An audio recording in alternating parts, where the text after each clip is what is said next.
information. I'm not happy about that, so we've put that company on notice that they need to amplify their efforts and bring additional resources to expedite the conveyance of information to anyone who may call. Let me be specific now at this point as to the data. A lot of speculation out there that I've heard about, most of it untrue, most of it inaccurate. So it was with dismay that as early as yesterday, I was reading a report that psychiatric evaluation of students was available online. And that quote was attributed presumably to a law enforcement entity.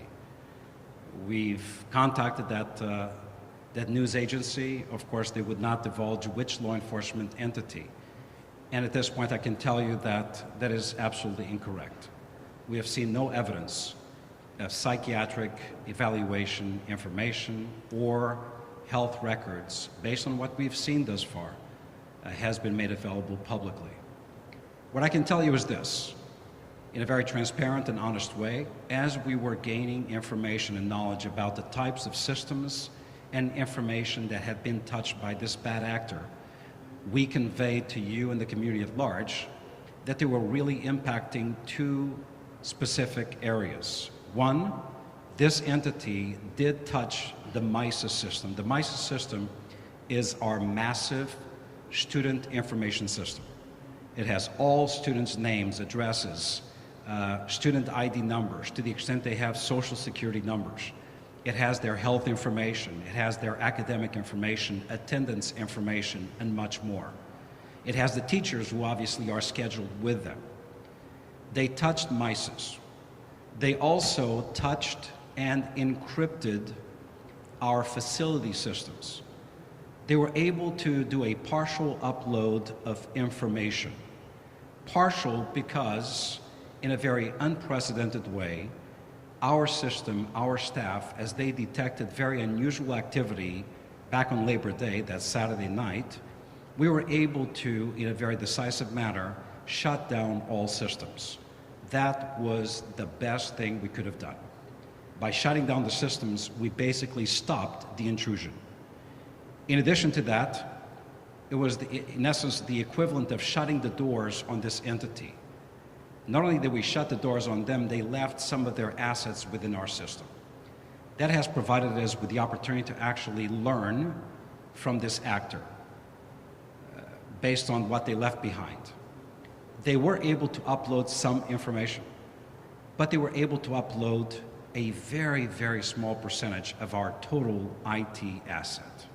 Very small percentage.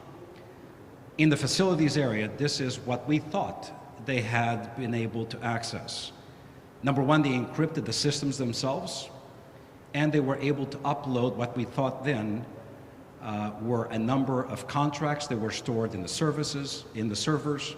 These contracts are contracts for maintenance work, construction work, bidding information, contract award information, and the like, as well as some degree of personnel information. The vast majority of it was not our personnel, not our employees, private sector contractors. And the personally identifiable information that we feared maybe this entity would have obtained would be passport information, driver's license information that is required for the system to do business with these private sector entities. With yesterday's release, we've been able to confirm that in fact our suspicion on the basis of data we had analyzed previously was an accurate assumption. In fact, we can confirm at this point, having gone throughout the day, yesterday and today, through about 2/3 of the files that were uploaded. At this point, we have found no evidence of widespread access or dissemination of employee information. That includes personally identifiable information specific to employee social security numbers, employee health data, payroll data, or the like. We have seen no evidence whatsoever of any interference or upload of payroll information. we have seen some degree of evidence of student data, which we knew they had touched, but by now, at this point, we believe that the vast majority of that data is not recent data. They were able to upload information from an archived set of student information that goes back to 2013 through 2016 from a system called Zeus, which was then replaced by Mises. That information does contain students' names. It contains periods of attendance data, some academic information. We have seen some addresses. We don't know if they are specific to those students or not. That is the extent of the student information data that we have seen. Again, by and large, restricted to a time period between 2013 and 2016, without any, so far based on what we've seen, critical health information or social security numbers for students. On the facility side, again, no evidence of current employee information based on our analysis. We have seen evidence, again, of contracts, of financial information, bidding information, job tracking information, and yes, for private sector contractors, some degree of personally identifiable information. As a result of two elements. Number one, some individuals were storing personal information in their own computers. As a result of the attack, they had eyes on those computers.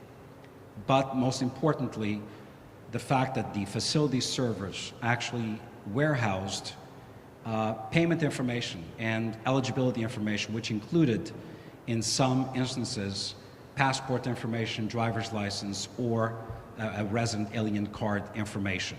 Private sector entities.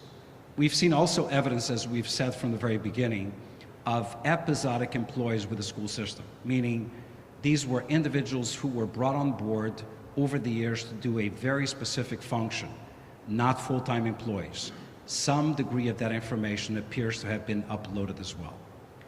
That is why, in conclusion, I say that our assumptions regarding what this data included have been proven to be correct assumptions. We have not seen widespread evidence of either personally identifiable critical student information or current employee information. It is restricted to a period of time, as far as students are concerned, of a whole host of data, none of which is critically confidential information. As far as the contract side, some personally identifiable information, mainly pertaining to contractors and episodic hourly or part-time employees within the facilities arena. With that said, obviously we are very sensitive to the stress that this is causing on our employees, our workforce, as well as contractors and parents. That is why we established the hotline. Improvements continue to be made to the hotline. In addition to that, we have a professional obligation to actually make contact with anyone known to us as having been impacted by this data release, whether we're talking about students or employees or contractors. In the near future, as we continue to go through this data, we will initiate the process of outreach to these entities.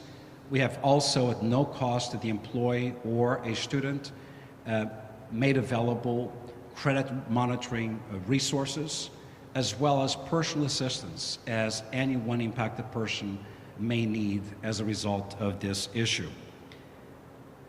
I want to repeat that based on what we know today, we are able to confirm that the release was actually even more limited than we had originally anticipated. And based on what we've seen, there is at this point no evidence of widespread impact as far as truly sensitive, confidential information. With that said, there will be outliers. No doubt there will be outliers, and we are aware of outliers, but there's no systemic breach of that type of confidential information. This continues to be an ongoing investigation. We're very, very pleased over the fact that not only have we benefited from about 10 different special agents who work side by side with our staff for about 2 straight weeks. Special Agent Doyle and her team continue to be involved in this investigation and strong partners with our school system. Tomorrow, the White House has deployed resources. There will actually be entities from the White House with Los Angeles Unified to address what has been recovered, discovered, but also provide advice on the recovery and additional resources we may need. We've had very productive conversations with the governor's office, particularly over the weekend, with the governor's office declaring any and all assistance we may continue to need, that it will be provided. So we have both strong local assistance from the mayor's office, City of Los Angeles, FBI, the White House, FEMA, CISA, as well as a number of other federal entities. In addition to that, obviously, the strong support of the governor of the state of California. So with that said, we're not out of the woods yet, but I can tell you that after exhaustive review of the information beginning yesterday, after the release until today, with 2/3 of the systems having been reviewed, our level of concern has actually de-escalated rather than increased. That is good news. We're going to leave no stone unturned, and anyone impacted shall be contacted by the school district. One bit of information regarding the hotline. I know there's a natural propensity for individuals to make a call. You know, here's my name. I want to know if there's any information associated with this data release. That's not very productive. We're not ready to do that. In fact, what we will do is anyone impacted, you will be contacted. So in this case, no news is absolutely good news. In addition to that, we are communicating directly in a matter of an hour or two with every single employee and every single parent with the latest information about the release to let individuals know where we stand now that we've had the number of hours of examination of the data that has been released by this actor. 2 additional points. We never entertained any negotiations, nor did we actively, directly, or indirectly engage in negotiations. And I'm being a bit freer now about what has taken place. There were suggestions that we were not negotiating, but we were using somebody behind the scenes to negotiate on our behalf. That never happened. Nor did we ever entertain the payment of a ransom, because we do not believe in wasting taxpayers' monies, in wasting educational opportunity dollars, and subsidizing via extortion a criminal enterprise. That is why that was never an option. We did have an interest in knowing the type of information that this actor had, and we were able to, 2 different times, obtain some of the information they had as proof of evidence in terms of the content or the severity. The last point is that the investigation, as I said, continues. And the investigation continues with all the resources that have been made available to us. That includes federal entities, local and state entities, in a very forceful way. And we are on a 90-day period of having benefited already from a first meeting with a cyber security task force made up of 12 or 13 of the best international experts on cybersecurity, who are advising me and my team on the best systems, tools, as well as personnel assets to ensure that our district is as protected as it can possibly be. Unas palabras en español. Hoy podemos confirmar que después de los datos anunciados por un actor muy malo, un actor criminal a nivel internacional, que lo hecho ayer, podemos confirmar que la información divulgada, la mayor parte de la información divulgada no es información muy sensitiva o confidencial. Es información que tiene que ver con algunos tipos de información específicos para los estudiantes, como información sobre asistencia estudiantil, nombres de algunos estudiantes, los grados académicos de algunos estudiantes, pero el tipo de información no es extremadamente confidencial o sensitiva. Al mismo tiempo podemos confirmar que la mayor parte de la información fue información del Departamento de Construcción y Mantenimiento, información sobre proyectos de construcción y mantenimiento, contratos, información financiera, pero también incluye alguna información sobre algunos individuos que tienen contratos con el sistema escolar. En ese caso, podemos confirmar que algunas personas que han tenido contratos con el sistema escolar, alguna información personal y confidencial fue divulgada por esta entidad.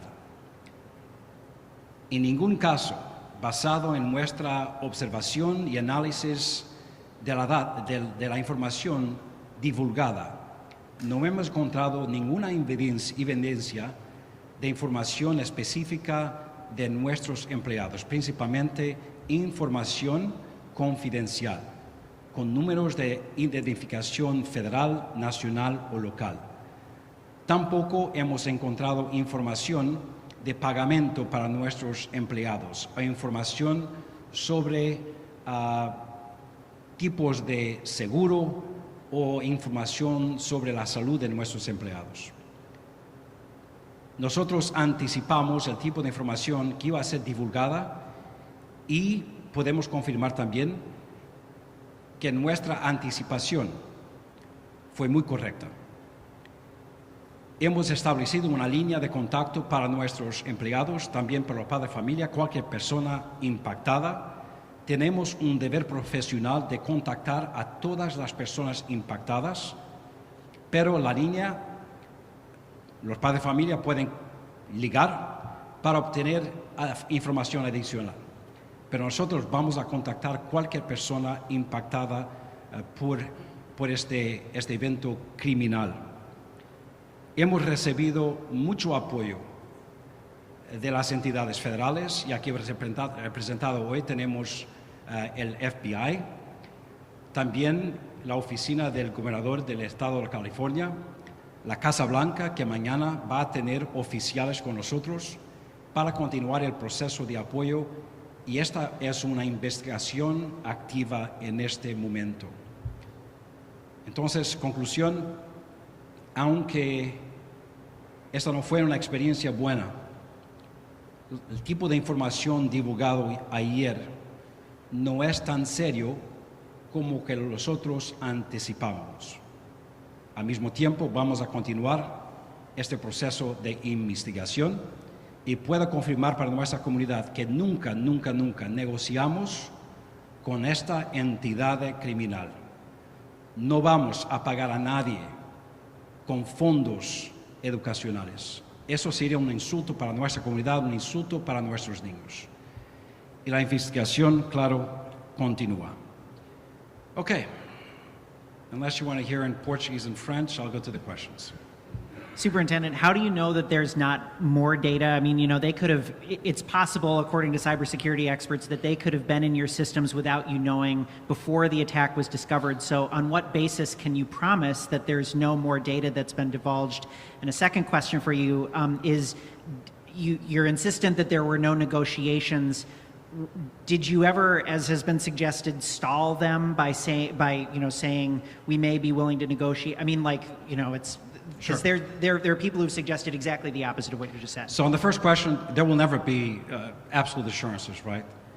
But what we can tell you is this. This entity is well known to federal investigators, is well known to cybersecurity experts, and this entity has followed to a T the protocol they have followed dozens of times prior.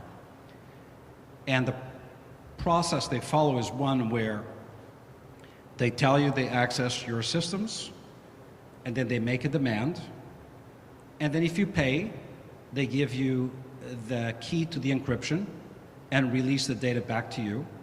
If you don't pay, they post you online as someone that didn't pay, and therefore here's the data available to the world.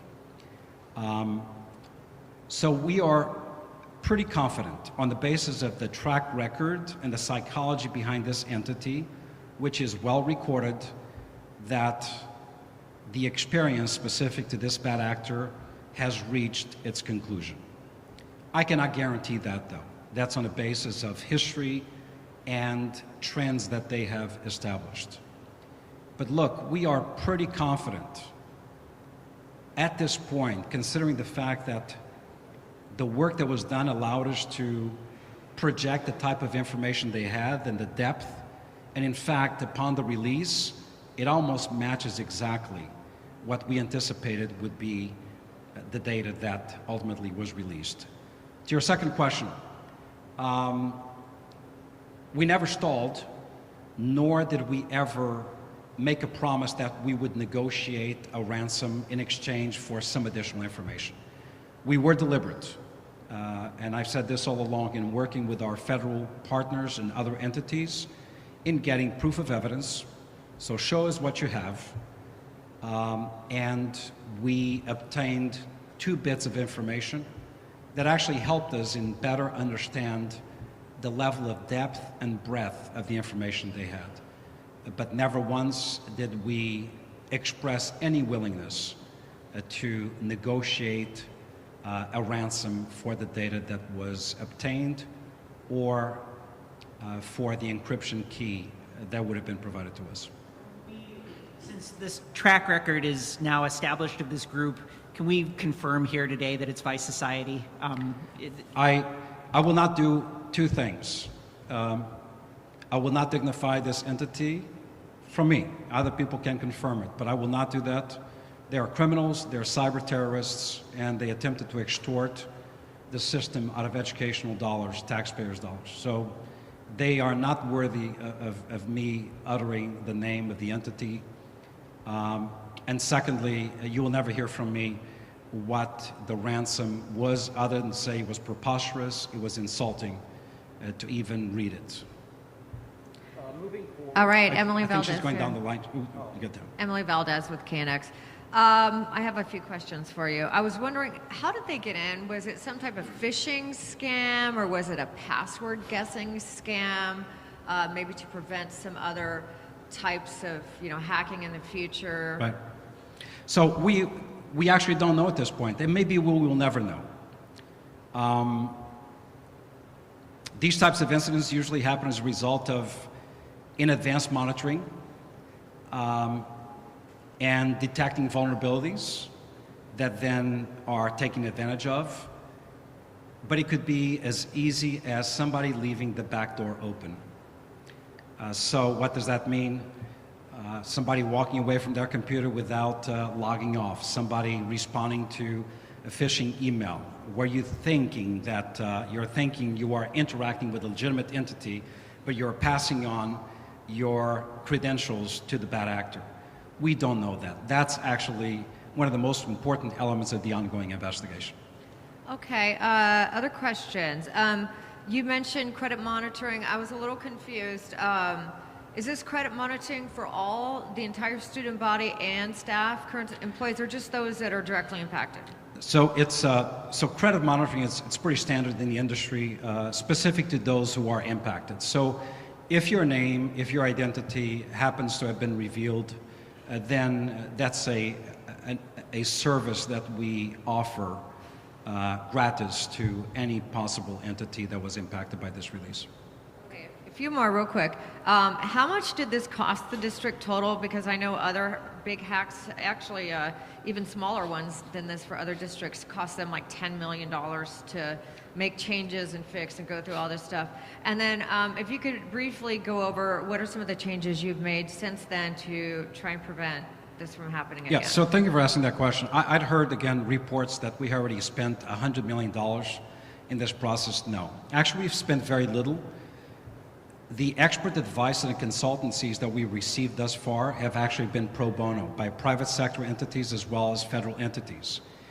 And as you probably have heard, the board has delegated authority to me over the next 90 days to acquire cybersecurity products, systems, as well as human resources to build up the adequate set of protective actions, tools, and systems to guarantee that this does not repeat itself.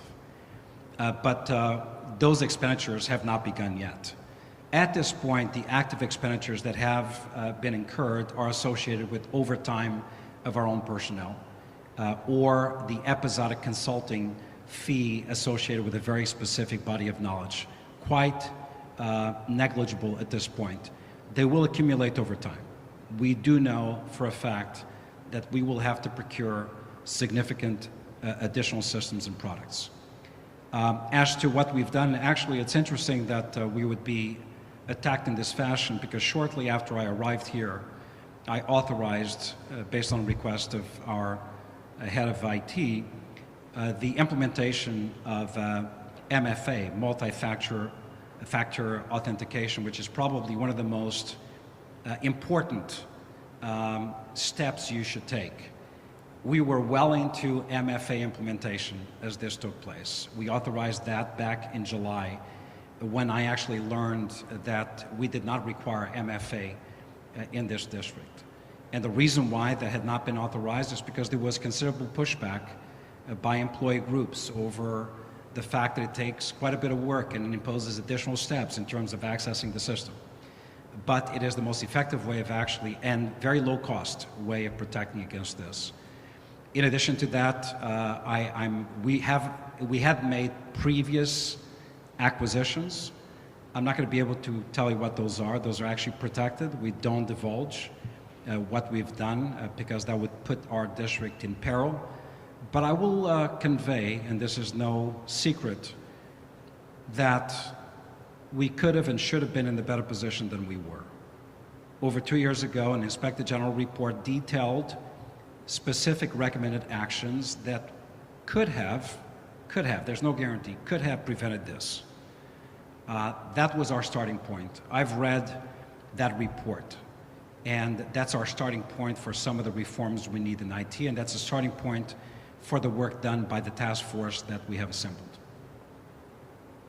Buenas tardes, superintendente. Hola. Nadia Ley de Univisión. Una pregunta obligada. Algunos padres de familia o maestros han declarado que se enteran de ciertas cuestiones por medio de tweets que hace usted. Entonces la pregunta es nada más saber cómo se les está informando a aquellos que han sido afectados y Sí. cómo se va a seguir haciendo en un futuro. Una pregunta justa, y yo entiendo la frustración, pero la divulgación empezó ayer. Durante las últimas 18 horas hemos empezado el análisis de la divulgación de información. Y claro, no podemos empezar conversaciones con las personas impactadas hasta que nosotros podemos llegar a conclusiones sobre el tipo de información y las personas impactadas. En este momento estamos informando la comunidad de una forma muy general. La información detallada y muy específica, eso se tiene que hacer de una forma diferente.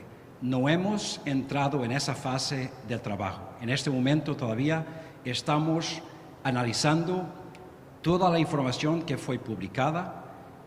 Estamos llegando al final de ese proceso, pero no hemos empezado el proceso de contacto individual con los padres de familia o con los empleados. Esa será la próxima fase.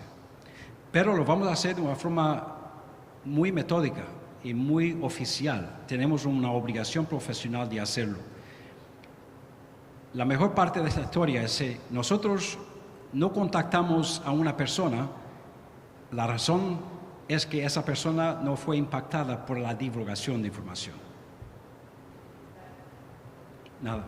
So actually, you were just talking about this, but you had said that all the parents and students and employees who've been impacted would be contacted, and then you said that your parents will be hearing from you in an hour or two. That's right. But it's not the people who were contacted. That's correct. So today, obviously, we're going to basically, in a very similar way, convey to every single parent who may not watch TV or obtain their information from the newspaper. So we'll be providing information very similar to what we provided here. And the key takeaways are, there's a hotline available. if you're impacted, we're going to contact you. No need for you to contact us. And at this point, there should be no reason for widespread concern because our review of the data, and it's about 2/3 done, right, reveals that even though there's a lot of information, very little of it is absolutely critical or confidential. So parents' minds and employees' minds should be put at ease, particularly employees, is that there's no evidence of payroll information, personally identifiable information, social security information. By the way, what I can tell you, and I think Kyle was the one who was asking about the interactions between the system and this bad actor, one of the messages from this bad actor to us was something along the lines of, you guys are good. You stopped us, we didn't get what we wanted, but we got something. There was frustration on the part of this cyber terrorist over the fact that they were not able to really get what they wanted because of the swift actions taken by the district. How soon might people who were impacted hear from you? Sure, until the personal calls begin. So look, I like to be very honest. I don't think that those calls will begin before the end of the week. We're still going through the systems. As I said earlier, the student information, the lion's share of the student information is information that more than likely applies to students who may no longer be students in our system anymore. We're talking about a time period between 2013 and 2016. That will tell you basically that middle school students and senior high schoolers probably have already graduated. So it's going to be a pretty laborious process, right, in piecing these elements of information together to allow us then to begin the calls. So it's going to take some time. I cannot project, but certainly not before the end of this week. You know, you've talked about LAUSD making changes to safeguard student data, but what about like apps? Because it seems like students Very now good question. are using 1 million apps. Are you going to change the requirements for Absolutely. companies you do business with? Thank you for asking that question. One of the strong recommendations reflecting a significant vulnerability, which was detailed in the Inspector General report, the audit, going back to 2019 or so, was exactly that. This is a district that lacks coherence at many levels. The result of absolute decentralization and autonomous purchasing power, meaning anyone who has a budget can buy anything and plug it into the system and therefore be connected to the central nervous system and be able to interact with our data systems, is not in the best interest of the district. So we have already directed staff that the procurement process is going to be modified, will benefit from centralized decision-making, at least in vetting the products to ensure that they comport to the highest standards that they should, to ensure that the data protocols of these private sector entities are aligned to our own and are aligned to the newest cybersecurity protocols. That was actually what I was alluding to when I was referencing that Inspector General report of 2019, is that we know for a fact across the country there have been a number of instances, one of which actually impacted this district, where a third-party private sector application was the door that was left open to the school system. So that process of procurement, process of data access and connection to our own IT system has already begun to change. This is going to cause, no doubt, some ripples out there in the community, in schools. We've created a database, have analyzed the fact that on average since the beginning of this calendar year, schools may have spent $50 million accessing instructional technology tools directly from the school or local district offices. That adds vulnerability. We will be much more coherent in terms of what's authorized to be bought, that is aligned in terms of cybersecurity protocols that reflect the best possible standards. Questions? Hi, a couple of questions again. The data breach, the earlier data breach that you were referring to that impacted LA Unified or potentially did, was that the Illuminate data breach or something else? That's one of them, correct. Okay. And broadly speaking, and I've got something after this too, but broadly speaking, to what extent were the recommendations of that Inspector General's audit carried out? Because, you know, some of them may have been done or may have been in process, others maybe should have been done but weren't. As I've said in the very first press conference regarding this issue, unfortunately, and it pains me to say this, unfortunately, the lion's share of the recommendations were not implemented. All right, and any sense of, this is very specific, but maybe you know, how many W-9 forms were compromised? Because we've seen a sample of a W-9 form, and the data in its totality, did it add up to about 500 gigs as the attackers claimed? That's right. So the data volume was around 500 gigs. I'll ask Sohail, what's the total volume of IT assets within our control? Total. We have about 1.6 petabyte of storage data. 1.6 petabyte is 16,000 terabyte of data. In comparison, is 16 million gigabyte of data. This is 500 gig of data. Essentially, it's equal to the size of your laptop, what you have in your computer. Compared to our share of the size of data, it's very minuscule. Okay, and what Another about, way of saying it's a tiny little drop in a huge bucket. So what was accessed, 500 gigs sounds like a lot until you understand the size of the data files that we have. So they had access to a very, very small portion of the data profile that we maintain. To your first question, we have seen no evidence of widespread access or dissemination of W-9 forms. We, in fact, have seen what you've seen, and we believe that what's available is a limited number of private sector contractors whose information was disclosed, specific to construction contracts, maintenance contracts, not specific to our employees. With that said, Howard, I want to be very clear. We leave the door open to outliers, right? When I talk about widespread, we have seen no systemic evidence that any one of our systems where that information is warehoused, right, was breached. If it had been breached, we would be seeing hundreds, if not thousands, of those elements. We have not seen that. We have seen the same episodic evidence of a W-9 form, a passport. So far, what we've seen, those are artifacts associated with individuals who have contracts with the system, who was part of their submission to the system, or in some limited cases, episodic employees within the facilities department. and lastly, is there anything we can say to update the status of the investigation? For example, we've read in some media reports that the culprits are Russian-speaking, for example. I mean, can we say anything about where these attacks originated from, or anything new that we've learned based on the investigation? I can tell you that this entity used server systems housed in the Netherlands, Germany, and Canada. That this entity has targeted specifically K-12 institutions as well as universities in the US as well as the United Kingdom. And based on available information, it is quite likely that this entity operates within the geographic boundaries of Russia.